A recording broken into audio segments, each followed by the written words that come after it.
Assalamualaikum warahmatullahi wabarakatuh. Perkenalkan, saya Saendang SPD, calon guru penggerak angkatan 10 dari SDN Sri Amur 01 Kabupaten Bekasi. Baiklah, pada video kali ini saya akan melakukan kegiatan praobservasi terkait dengan kegiatan observasi yang akan saya lakukan bersama rekan saya Bu Widya Astuti dari kelas 5B. Baik Bu, sebelum saya melakukan observasi tentunya saya akan bertanya terlebih dahulu ya terkait kegiatan atau pembelajaran yang nantinya akan Ibu lakukan gitu ya.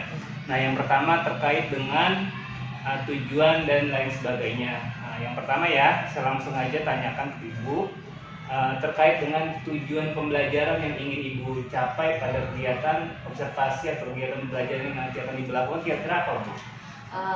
Tujuan pembelajarannya yaitu peserta didik dapat menyebutkan sifat-sifat cahaya yang pertama. Yang kedua, melalui percobaan yang sederhana, peserta didik dapat mengidentifikasi sifat-sifat cahaya. Baik, jadi tujuan pembelajaran Ibu yang pertama adalah terkait dengan peserta didik dapat menyebutkan sifat-sifat cahaya dan mengidentifikasi sifat-sifat cahaya. Baik, karena tujuan yang sudah Ibu tentukan sudah jelas itu ya, tentunya ada area pengembangan yang ingin Ibu capai untuk peserta didik. Kira-kira area pengembangan yang ingin Ibu capai itu di aspek apa Bu? Area pengembangan pengetahuan siswa dapat mengetahui sifat-sifat cahaya, terus itu area pengembangannya. Sedangkan aspeknya anak mempunyai keterampilan dapat membuat alat peraga yang sederhana, terus mereka dengan alat tersebut bisa melakukan percobaan yang akan dilakukan pada praktek tersebut. Jadi ada dua aspek ya, aspek pengetahuan dan aspek keterampilan. Ya, jadi betul. aspek pengetahuannya peserta didik dapat mempunyai dapat pengetahuan dari sifat-sifat dari cahaya, kemudian punya keterampilannya juga ya, ya, betul. Dalam membuat alat peraga untuk melakukan percobaan terkait dengan sifat-sifat cahaya. Ya. Baik Bu. Nah, untuk mencapai aspek tersebut tentunya kan ada strategi ya Bu ya. Ya, betul. Menurut Ibu, strategi apa yang bisa Ibu lakukan dalam kegiatan pembelajaran untuk mencapai area pengembangan itu? Oke, strategi pembelajaran berdiferensiasi Pak. Saya menggunakan media PowerPoint, slide-slide itu kan, terus beberapa video serta melakukan pengetahuan percobaan dari alat peraga yang sederhana tersebut ya, yang tadi dibuat anak itu. Terus mereka berdiskusi nih Pak. Pada saat mereka berdiskusi, saya berikan lembar observasi dan saya berikan lembar LKPD juga untuk anak-anak. Setelah saya berikan lembar LKPD, nanti mereka saya suruh untuk melakukan presentasi ke depan kelas begitu. Baik, jadi strateginya salah satunya tadi melakukan pembelajaran berdiferensiasi, kemudian juga ada diskusi, penugasan dan lain sebagainya ya. Nah, jadi dengan strategi itu kira-kira media yang nantinya dalam kegiatan pembelajaran Ibu gunakan media apa saja Bu?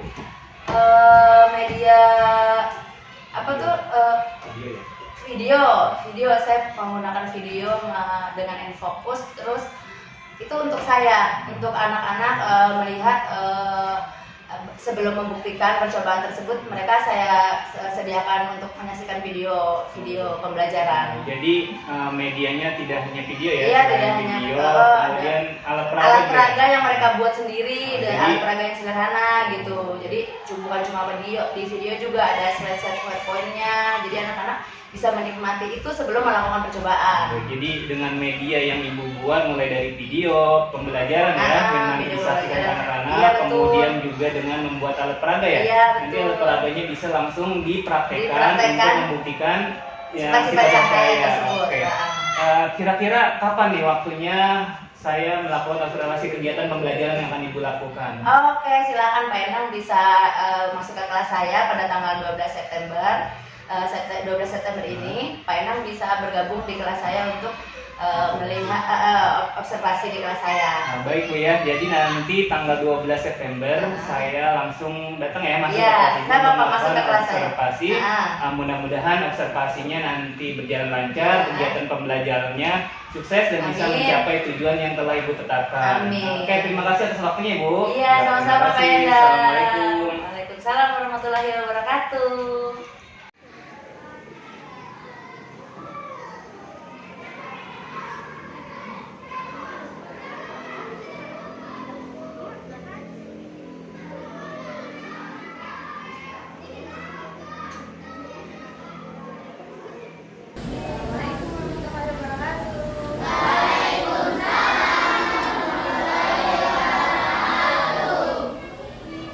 Selamat pagi.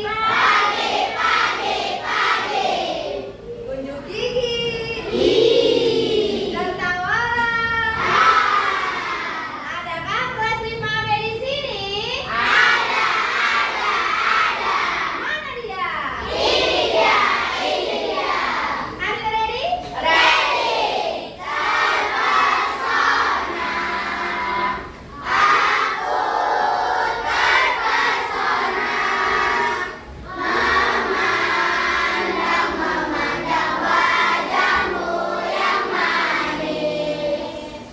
Siapa kita? Ya, sebelum memulai pembelajaran, Eza tolong disiapin dulu. Sebelum belajar, mari kita berdoa menurut kepercayaannya masing-masing. Doa dimulai.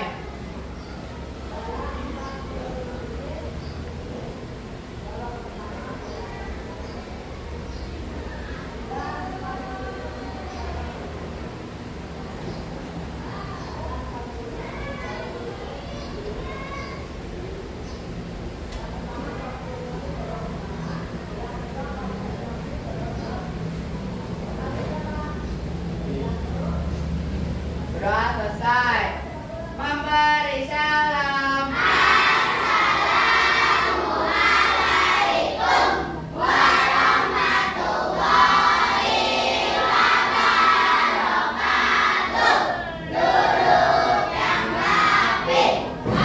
Waalaikumsalam warahmatullahi wabarakatuh. Siapa tadi yang datang paling pertama ke sekolah? Brian, luar biasa. Apa kabar kalian hari ini?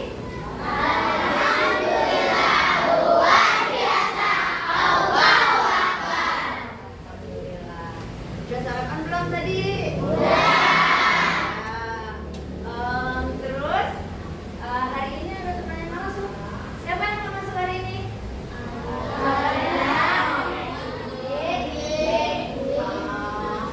Kenapa nggak masuk? Sakit ya? Iya. Kita doain teman-teman kita yang nggak masuk hari ini, semoga lekas sembuh. Amin. Sebelum memulai pembelajaran, gue mau cerita ke kamu bahwa pembelajaran kita kemarin itu kita belajar tentang cahaya. Apa kalian tahu? Cahaya yang paling terbesar itu cahaya apa? Matahari. Cahaya matahari. Nah, cahaya matahari itu adalah cahaya yang paling terbesar di dunia. Selain cahaya matahari, ada cahaya apa lagi yang ada di sini? Lampu. Terus apa lagi?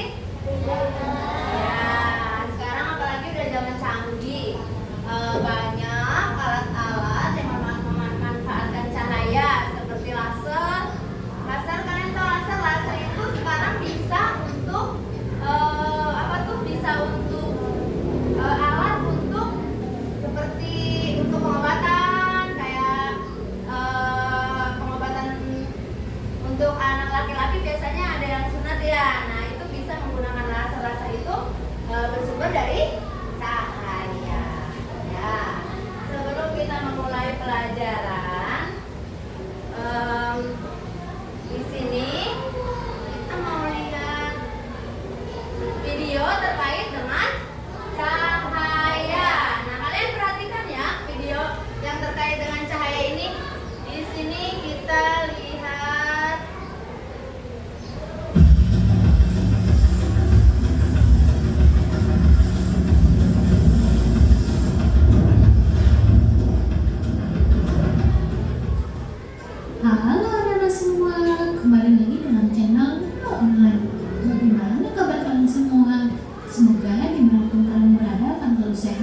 tetap ceria dan tentunya tambah semangat lagi belajarnya.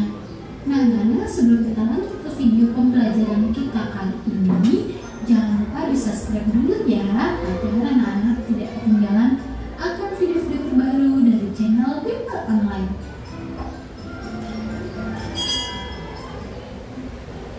Nah, anak semua, di video pembelajaran kita kali ini, kita akan sama-sama membahas mata pelajaran IPAS atau Ilmu Pengetahuan Alam dan Sosial untuk kelas 5 semester 1 kurikulum Merdeka, yaitu bab 1, melihat karena cahaya, mendengar karena bunyi.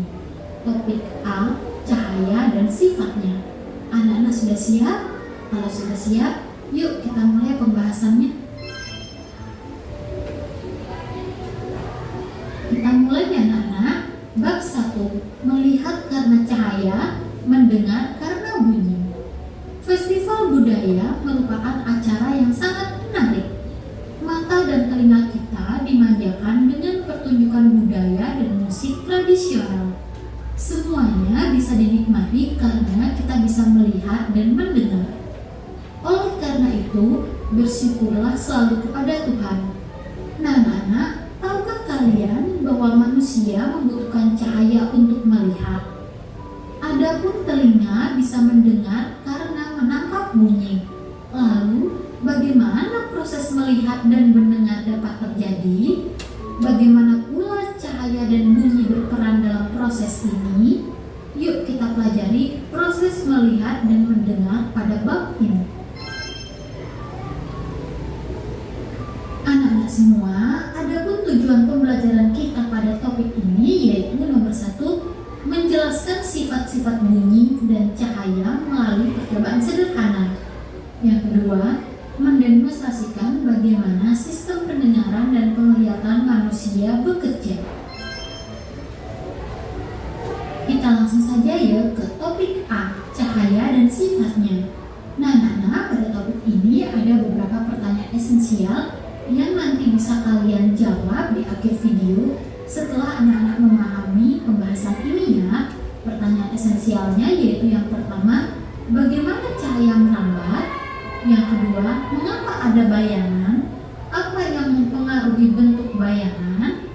Yang ketiga, mengapa kita bisa melihat bayangan kita di cermin? Yang keempat, bagaimana pelangi terbentuk? Nah, itu tadi pertanyaan esensial untuk topik A yaitu cahaya dan sifatnya. Anak-anak, perhatikanlah percakapan berikut ini. Kolam renangnya terlihat dangkal ya. Mengapa bisa begitu ya? Kamu tahu tidak? Kolam renang itu selalu terlihat lebih dangkal dari aslinya loh. Yuk penjelasan. Dalam kehidupan sehari-hari kita tidak lepas dari yang namanya cahaya. Bahkan kalian bisa melihat karena adanya cahaya. Kolam renang terlihat lebih dangkal karena ada pengaruh dari sifat cahaya. Yuk kita pelajari bersama sifat-sifat cahaya apa saja ya. Kita lanjut ke sifat-sifat cahaya. Nah, anak, masih ingatkah kalian tentang sumber energi cahaya terbesar di bumi? Ya, betul, matahari. Cahaya matahari merambat dari jarak yang sangat jauh untuk sampai ke bumi. Cahaya tidak membutuhkan media seperti udara, air, atau benda padat untuk bergerak. Matahari bukan satu-satunya sumber cahaya loh. Lampu dan api juga menghasilkan energi cahaya. Yuk kita pelajari bersama-sama sifat-sifat cahaya. Sifat cahaya yang pertama yaitu cahaya merambat lurus. Dari sumbernya, cahaya merambat atau bergerak lurus. Kalian bisa melihat cahaya matahari merambat lurus saat melewati celah-celah kecil seperti gambar di bawah ini. Di ruangan yang tertutup dinding, cahaya hanya bisa masuk melalui celah-celah kecil yang ada. Bisakah kalian melihat perambatan cahaya yang lurus? Nah, perhatikan gambarnya ya. Ini adalah contoh peristiwa sifat dari cahaya merambat lurus. Sifat cahaya yang kedua yaitu cahaya bisa dipantulkan. Kita bisa melihat karena cahaya memantul dari benda ke mata kita. Jika tidak ada cahaya, maka tidak ada pantulan yang diterima oleh mata. Ketika kita bercermin, cahaya dari lampu merambat ke cermin. Lalu, cahaya tersebut dipantulkan ke mata kita. Akhirnya, kita bisa melihat diri kita serta apa yang ada di belakang kita. Nah, perhatikan juga gambar ini ya. Ini adalah contoh gambar yaitu sifat cahaya yang bisa dipantulkan. Sifat cahaya yang ketiga yaitu cahaya bisa menembus benda bening.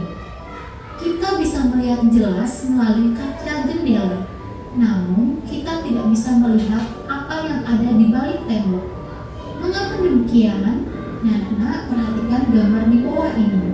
Apakah kalian bisa melihat perbedaan ketiga benda pada gambar tersebut?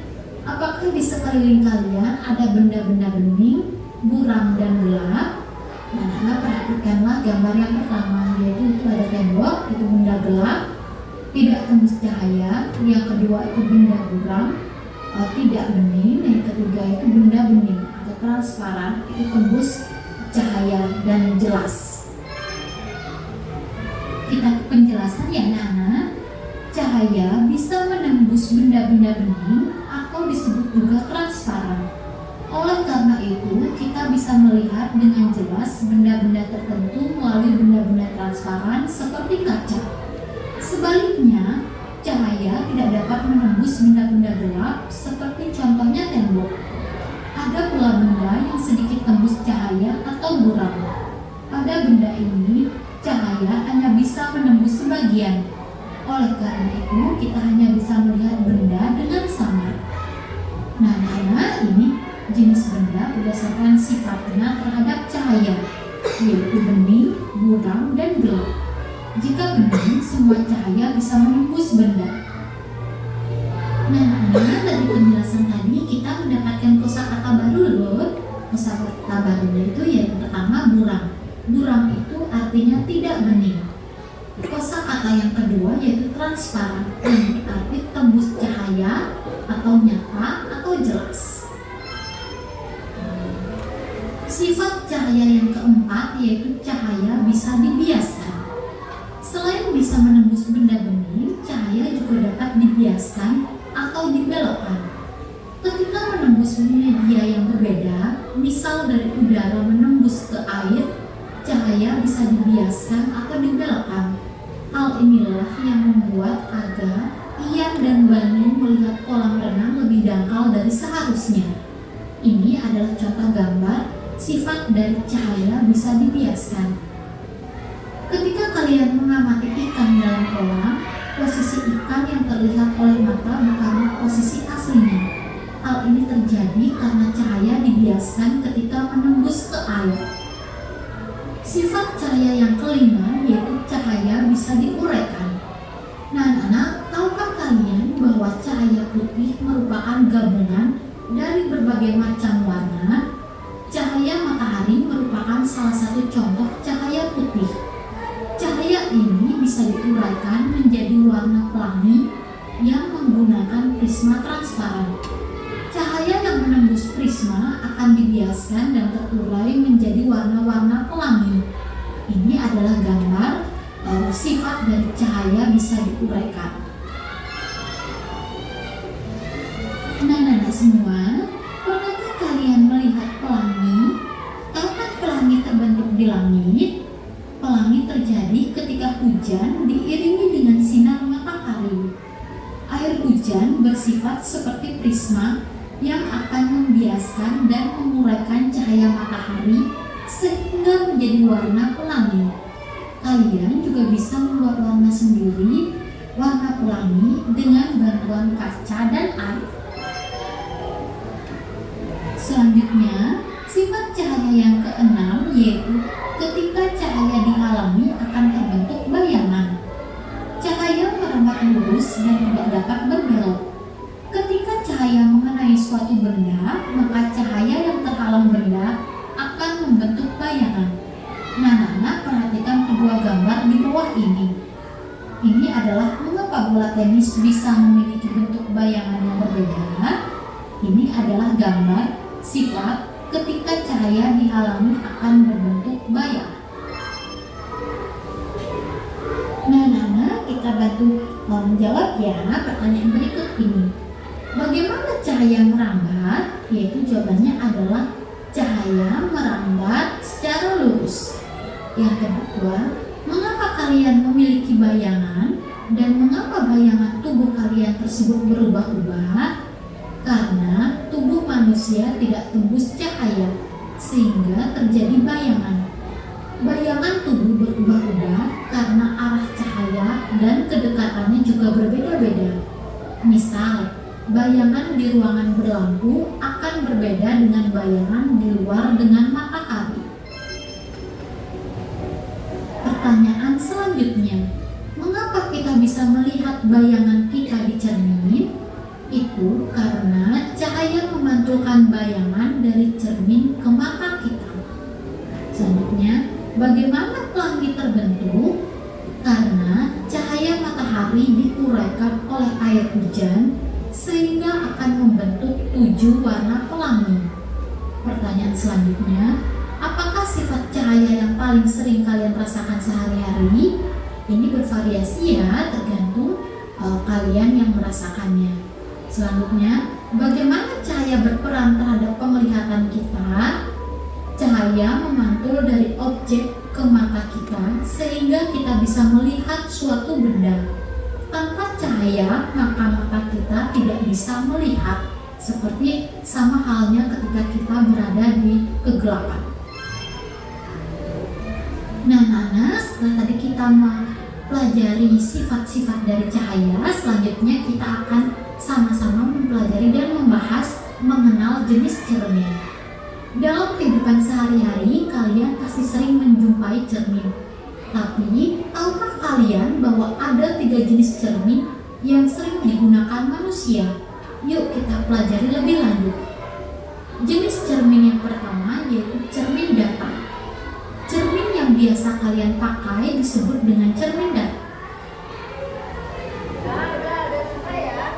Jadi tadi kita sudah melihat video terkait dengan sifat-sifat cahaya. Dari yang tadi kita lihat video di sini, kamu bisa mengenal sifat-sifat. Ada berapa sifat-sifat cahaya? Ada 6. Pertama.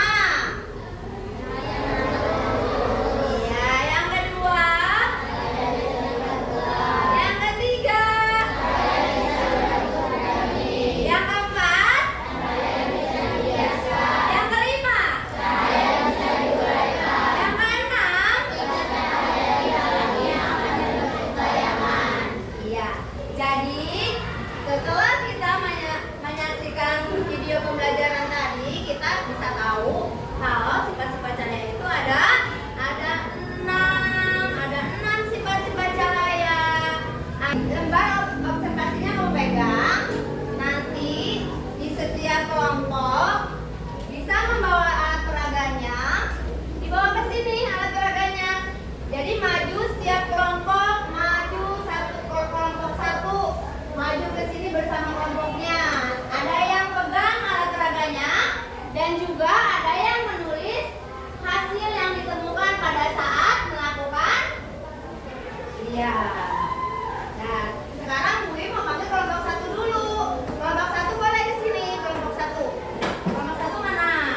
Ya, kelompok satu bawa alat peraganya. Dibawa ke sini. Kita mau membuktikan sifat-sifat cahaya. Ya, kelompok satu. Bawa ke sini alat peraganya.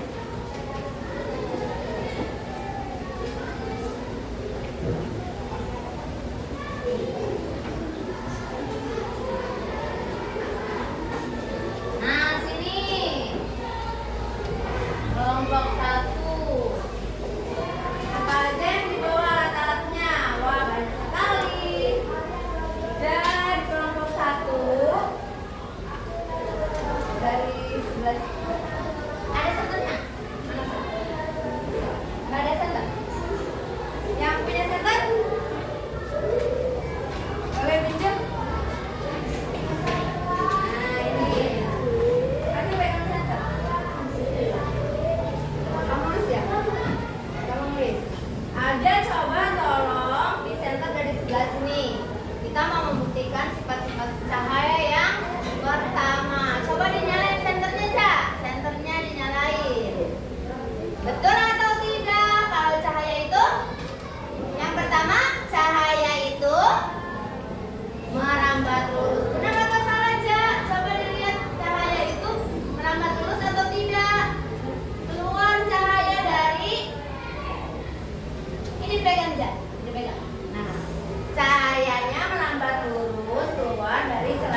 membacakan hasil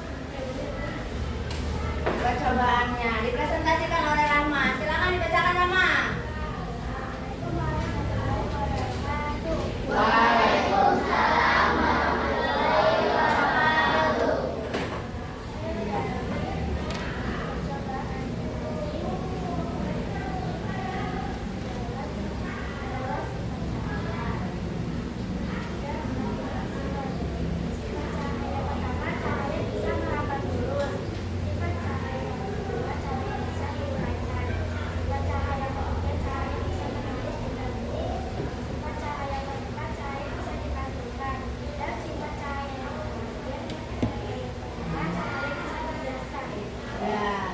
Berikan tepuk hebat untuk kelompok Rahma.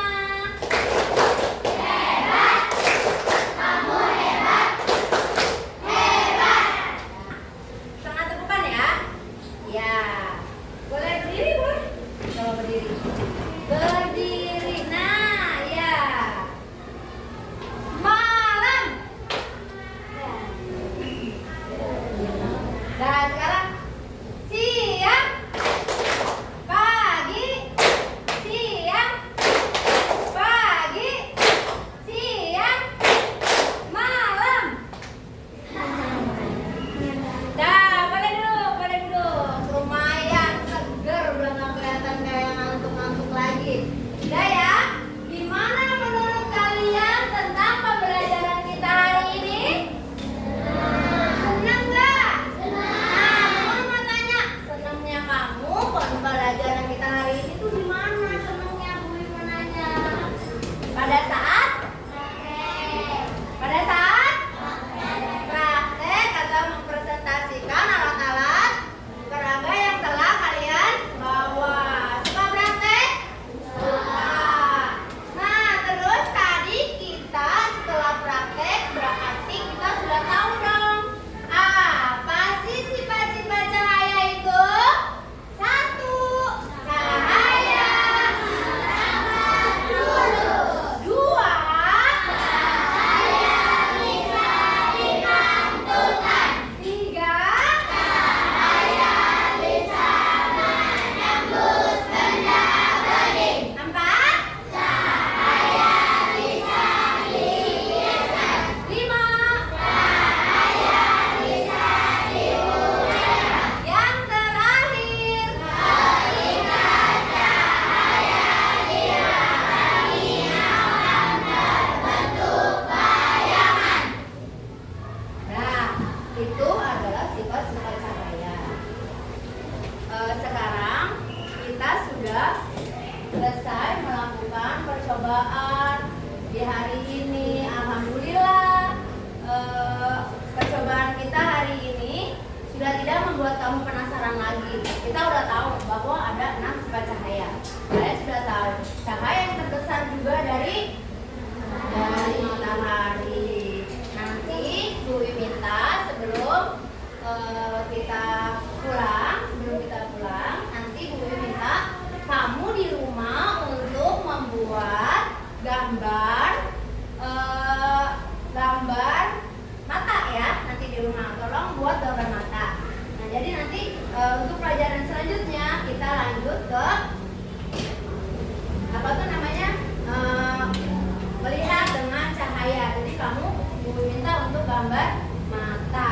Dan sekarang kita mau pulang, boleh rapi-rapi, ya, boleh rapi-rapi. Terus nanti disiapkan sama Eda nanti, ya.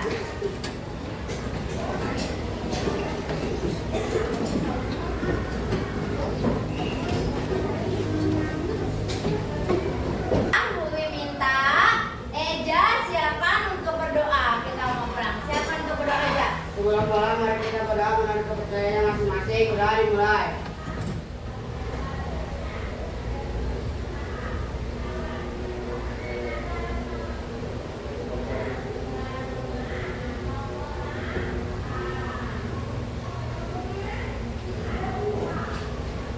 Berdoa selesai. Mabari salam. Assalamualaikum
Assalamualaikum warahmatullahi wabarakatuh. Waalaikumsalam warahmatullahi wabarakatuh. Berjumpa kembali dengan saya Endang SPD, calon guru penggerak angkatan 10 dari SDN Siamur 01 Kabupaten Bekasi.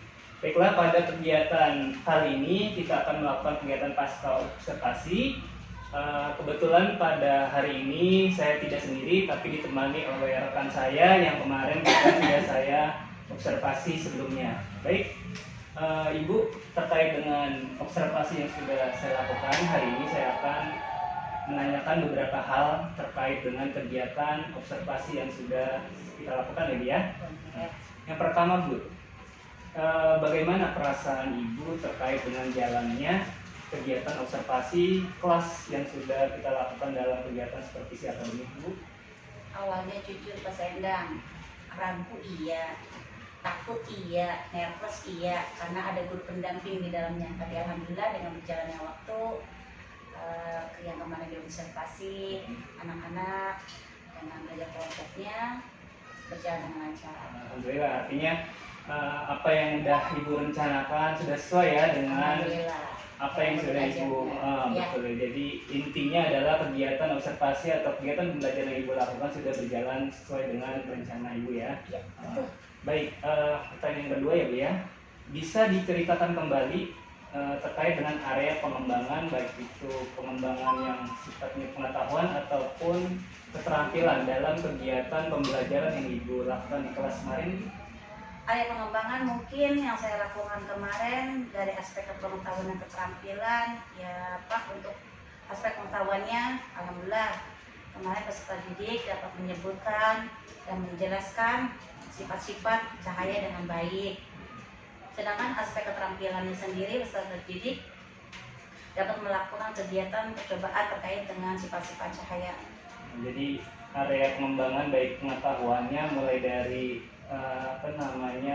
peserta didik dapat menyebutkan sifat-sifat cahaya gitu ya. Kemudian dari keterampilannya peserta didik dapat melakukan sebuah percobaan gitu ya, Bu ya. Kemudian diskusi juga ya. gitu. Jadi dua aspek itu dapat Ibu dilaksanakan gitu ya dalam kegiatan observasi. Walaupun tidak maksimal ya Pak. Ya, nggak apa-apa, Bu ya. Ya. Namanya juga pembelajaran ya. Ada hal-hal yang di luar hal yang kita lakukan gitu ya. Mudah-mudahan kedepannya lebih baik lagi.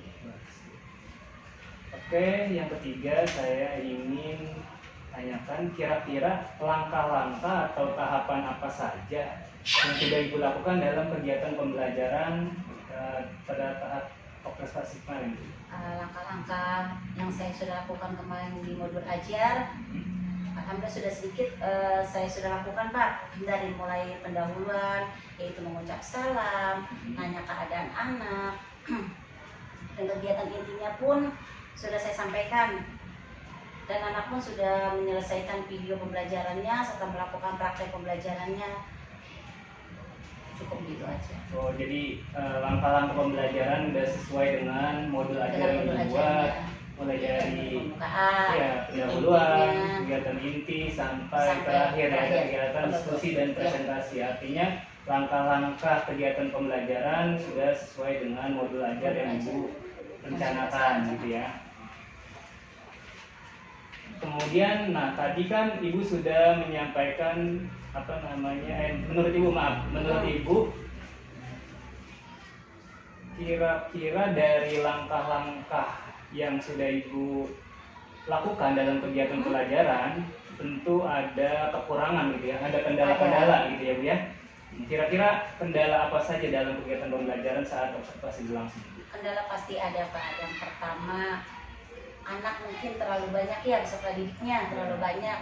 Jadi kalau melakukan kegiatan itu mungkin tidak efektif ya, karena memang terlalu banyak. Suara juga yang satu ketemu dengan yang satu mungkin tidak fokus anaknya juga. Iya. Ya, jadi memang kelasnya terlalu banyak ya, gitu ya, sesuai tidak ideal gitu ya. Jadi anak-anak pun banyak pada saat diskusi gitu ya, kurang aktif. Kebanyakan ngobrolnya mungkin daripada dia memperhatikannya. Nah, tadi kan sudah Ibu sampaikan ya kekurangan-kekurangan terkait dengan jumlah peserta didik yang tidak ideal, kemudian tadi juga Ibu sampaikan terkait diskusinya tidak begitu aktif ya, Nak, ya, karena mungkin terlalu banyak juga. Kira-kira langkah strategis apa yang akan Ibu lakukan untuk mengatasi kendala tersebut, Bu? Mungkin salah satunya apa ya, menurut saya di sini kan anak tuh kan berbeda-beda Pak, Ya, tidak benar. semuanya sama ya. Ya, Yang kembar pun karakternya pun berbeda. Mungkin salah satunya yang harus saya lakukan di sini media pembelajaran yang mungkin kali Pak. Kan sekarang kalau semua ada media pembelajaran mungkin anak lebih fokus ya. betul. Tidak jarang. Sekarang kembali lagi deh ke anaknya, kalau handphone mungkin anak lebih cepat ya daya tangkapnya ketimbang kita harus anak disuruh baca buku atau disuruh apa gitu. Mungkin media pembelajaran yang harus ditingkatkan lagi. Jadi dalam kegiatan pembelajaran mungkin media pembelajaran yang mungkin harus ditambah gitu Iya, ya. ditambah. Jadi untuk menambah minat belajar anak juga Iya, gitu betul. ya. Jadi untuk memfokuskan anak Iya. dalam kegiatan diskusi agar lebih fokus lagi Lebih fokus gitu lagi. ya. Nah, kira-kira kapan nih rencana tersebut akan Ibu lakukan? Tadi kan terkait media yang masih kurang, mungkin Ibu ingin menambahkan. Kira-kira kapan Ibu ingin merencanakan kegiatan untuk apa namanya tadi menambah media pembelajaran dalam kegiatan pembelajaran? Mungkin secepatnya Pak. Karena kalau nanti berlarut-larut, anaknya semakin tidak fokus dan semakin tidak Kondusif. ada minat juga. Ya. Ya. Baik Bu, kira-kira tadi kan Ibu udah sampaikan terkait dengan apa rencana ya Ya. tindak lanjut yang akan Ibu lakukan. Jadi secepatnya ya Insya Allah Ibu akan lakukan. Nah, apa menurut Ibu yang bisa Ibu petik atau Ibu simpulkan dari percakapan dalam kegiatan kita pada hari ini, Bu? Yang pertama, ini pembelajaran buat saya untuk kedepannya saya jadi lebih baik lagi, biarnya anak-anak juga minatnya juga lebih juga. Yang kedua juga apa ya? Saya juga harus lebih banyak belajar lagi Pak. Harus mengetahui keinginan anak tuh pembelajarannya mau seperti apa. Oh gitu ya. Ya jadi Ya. kesimpulannya artinya Ibu harus melakukan kegiatan belajar yang Iya, kreatif betul. lagi Iya, terkait betul. dengan media, kemudian harus tahu kebutuhan peserta Iya, didik juga iya, betul. agar peserta didik lebih fokus dan berminat dalam kegiatan Iya. pembelajaran. Baik Ibu, saya ucapkan terima kasih dalam kegiatan Sama-sama. pasca observasi ini. Mudah-mudahan kedepannya Ibu lebih baik lagi dalam Amin. kegiatan pembelajaran dan bisa Amin. memperbaiki setiap Iya. kekurangan-kekurangan, karena kekurangan-kekurangan itu pasti ada dan harus terus kita lakukan perbaikan. Iya. Terima kasih Siap, Bu. Pak. Selamat Sama-sama. siang dan assalamualaikum warahmatullahi wabarakatuh. Waalaikumsalam warahmatullahi wabarakatuh.